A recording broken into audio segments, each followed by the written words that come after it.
Dancehall artist Popcaan has announced the name of his new album. Now, in a post on social media, the unruly DJ shared that the name of the album will be Great Is He, Great Is Me.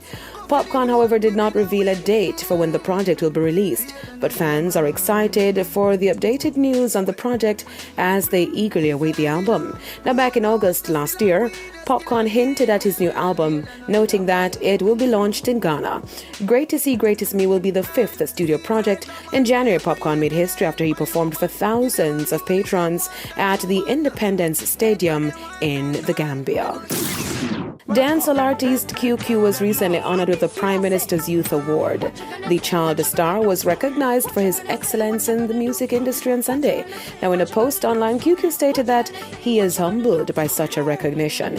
He added that, quote, "I wholeheartedly appreciate this award and hope to be able to empower people through my music and continued advocacy within this space," end quote.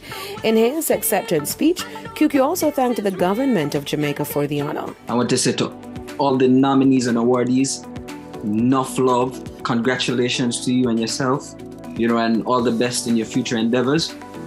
This is something that recognizes our exemplary work and our contribution to Jamaica.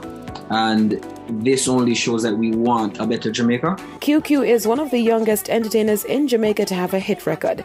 He dominated the charts both locally and internationally with his single, Poverty. Now, he joined an impressive group of artists, including Dennis Brown and Errol Dunkley.